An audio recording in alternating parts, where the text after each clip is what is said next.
What's going on, guys? This is Rob. If you guys enjoy my content, make sure you hit the subscribe button and make sure you hit that little bell so you never miss out on my sexy voice.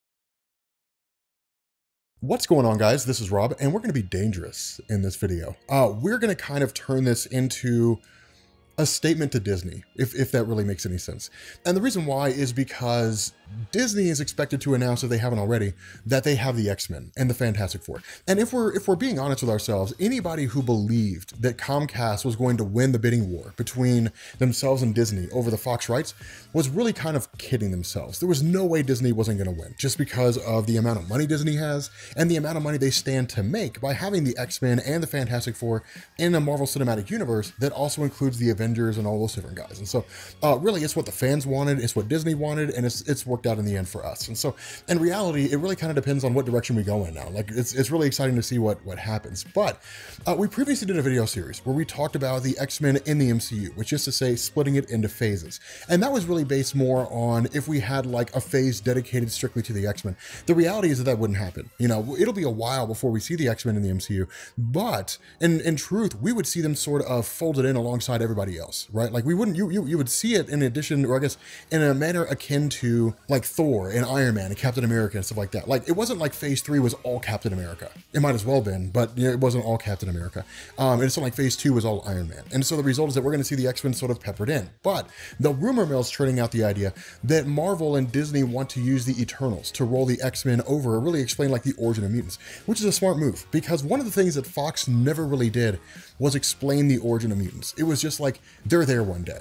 Done. And like, that's it. Like we never really got an origin of Charles Xavier. We never really got an origin. We kind of got an origin of Magneto to a degree. We got an origin for Wolverine, but we didn't really get like an origin of where mutants came from and how they exist. They were just suddenly there one day. And so I think that you know, Fox and Disney taking the approach of giving us an origin for this group is pretty significant. Now the question becomes, how exactly are they going to give us this origin? Okay, so the reality of this is that we have to look at the nature of the Eternals themselves.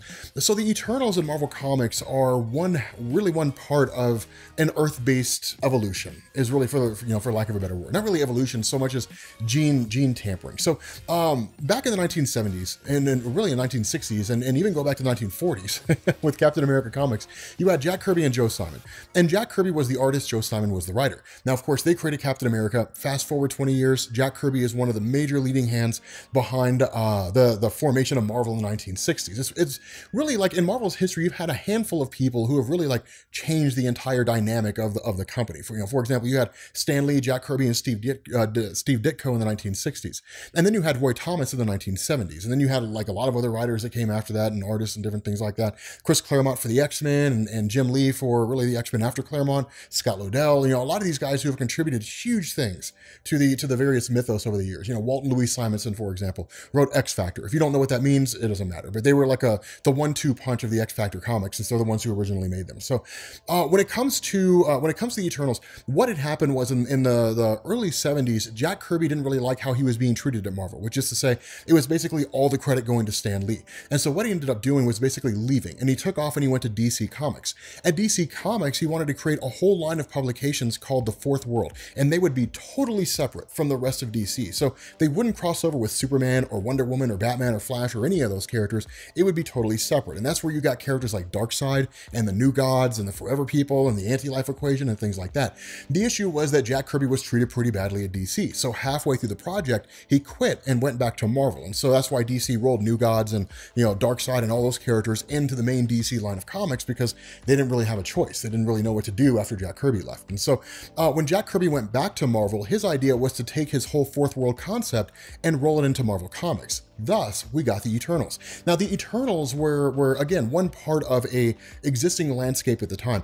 And the way that Jack Kirby explained this is he said that at some point along the line of Earth's history, the planet was visited by the Celestials. And the Celestials come in what are called hosts or visitations or whatever you want to call it. The first host was when they first got here. And what they did is they started looking at all these different humans that existed around Earth, and they took a huge chunk of them and they said, we're going to experiment on your genes. Now, of course, the Celestials, you'll recall from Guardians of the Galaxy, that one guy with a giant staff that wiped out a whole planet, and the Guardians of the Galaxy film when, you know, what's his name was giving the whole explanation. And then you have, I think it's Esau the Searcher. But anyway, so in this first host, the Celestials visited Earth and they said, we are going to meddle with the genes of early humans. And so what they did is they created 3 groups. You had baseline humans who didn't show any indication that their genes had been tampered with. You had the Eternals and you had the Deviants. Now the Deviants were basically like trolls and monsters, right? They look like these terrible, horrible, ugly looking things.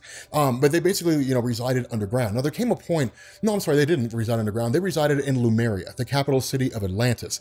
And we'll talk more about that here in a second. And then you had the Eternals, who were really more heavenly beings. They literally looked like angels. I mean, not all of them had blonde hair and blue eyes, but they had like perfect skin and they had super strength and they could fly and they were like the epitome of what humans were supposed to be. And so fast forward, you know, some few hundred years or something along those lines, and the Deviants, really the Eternals didn't really care about anything. They were just hanging in the mountains and doing whatever. They were hippies, basically. And the Deviants were like the Morlocks from H.G. Wells' Time Machine. And so what ended up happening is the Deviants actually enslaved baseline humans and forced them to build their cities and all that kind of stuff in the Atlantean city of Lemuria. And so what happened was the Celestials came back in the second host to visit their experiments and to see how their experiments were progressing. They saw what the Deviants were doing and they were just like, what in the hell is going on? And so they were like, you guys have to stop doing this. You have to stop enslaving baseline humans. The Deviants attacked the Celestials and the Celestials initiated what's called the Great Cataclysm. And the Great Cataclysm was basically them just like wiping out everything. They sunk Atlantis and they flooded the world, which from Marvel Comics is where you sort of get the Judeo-Christian ideology of God flooding the earth. That's basically what happened. But Atlantis was sunk, all forms of technology were lost, and essentially humanity started all over again, which is why if you go and you read Marvel Comics, it looks like humanity's only been around for 10, 15,000 years, when in reality they've been around for a lot longer. It's just that the Celestials forced everything to be restarted. But during the Great Cataclysm, the Eternals took off. They basically bailed out. And some of them went out to explore the spaceways, explore the stars, and see what all was out there, which is actually covered in the Eternal storyline by both Jack Kirby and Neil Gaiman. Neil Gaiman's Eternals is crazy amazing. It's like 8 issues long, but it is so badass.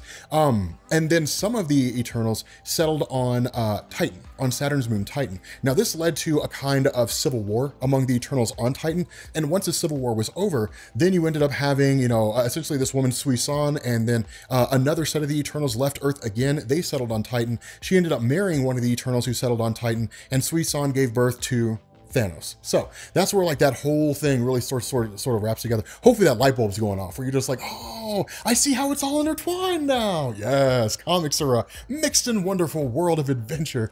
But back to the baseline humans. So because of the fact that they never originally showed any signs of gene tampering, what we ended up learning was there was basically kind of a ticking clock, like a time clock that was set. And that once this time clock ended, then suddenly these mutations would start to give rise. The first of these was Selene, and Selene is what we call an external. She's a mutant that is legitimately immortal. The caveat to her is she has to absorb the life energies of others to keep herself alive. So she's not a true external. A true external would be somebody like Gideon, who was an enemy of X-Force and Cable for a long, long time. But an external is a mutant who cannot die. Like they will live forever until you like decapitate them or something like that. But they'll never die of old age. They'll never die of illness or disease. They'll never die of anything outside of having their head chopped off. So they're not invulnerable, right? Like there's a difference in Marvel Comics between immortality and invulnerability. You know, there are people who are immortal sometimes can and can't die. Marvel usually uses the word immortality in the sense that they won't die of old age or disease. That's really the extent of immortality.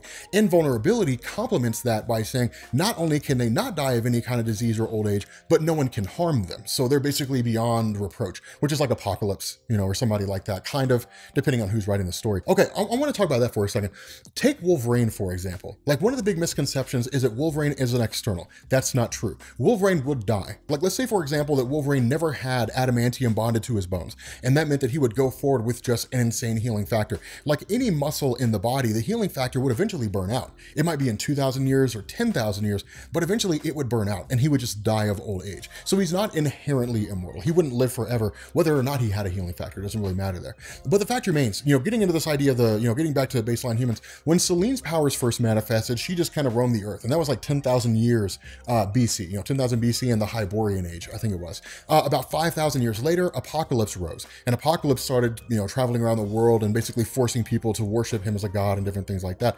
And then like over the course of, that next 5,000 years leading to the year zero, essentially, what you ended up having were like various mutants here and there who would pop up occasionally. It wasn't until the 1960s that like suddenly you had this huge explosion of mutants. And even a little bit before the 1960s, like probably around the 1930s or 40s is when you started having this huge explosion of mutants. That's one of the reasons why the event of Weapons Plus was launched and Project One or Project Rebirth or Captain America was created in order to combat the mutant threat. That's kind of a fun fact a lot of people don't know. Captain America was originally created in the Marvel Universe to stop the mutant threat. World War II was a test bed. It was a test to see how well he would perform when he was going against like insurmountable odds. And then from there, he would be the first in a long line of super soldiers that would wipe out mutants, essentially. That would be like humanity's police force against a mutant population. That all goes back to the very, very, very early stages of Project Wide Awake, really before it was called Wide Awake, but it goes back to the early stages of Project Wide Awake and then what would eventually become Operation Zero Tolerance and all that kind of stuff. Been reading X-Men for a long time, folks.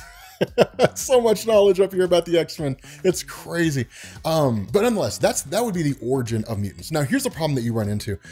The problem that you run into in Marvel Comics and that you would run into in the movies is if this is the origin of the X-Men and mutants have existed for so long, then how comes no one's heard about them? Like, why hasn't anybody heard about Charles Xavier or Magneto or any of these guys? Well, the answer to that comes in the origin of mutants in the Ultimate Universe. And that's what I think Marvel is going to do. I think that's what Marvel and DC are going to do because it's the easiest way to do things. You basically blend both universes together. What you say is that the Celestials still modified the genes of early man and they basically gave way to what would become mutants. It's just that mutants weren't discovered until Wolverine. Now, the way this worked in Marvel Comics and the way this works in the Marvel movies is they kind of shifted things up a bit, right? Like most of the Marvel movies, in fact, pretty much all the Marvel movies borrow heavily from the Ultimate Universe. There's a couple of exceptions, like Captain America being the first super soldier that comes from the main Marvel Universe. But in the Ultimate Universe, Samuel Jackson Nick Fury was the original super soldier. And then after Nick Fury came Steve Rogers, Captain America.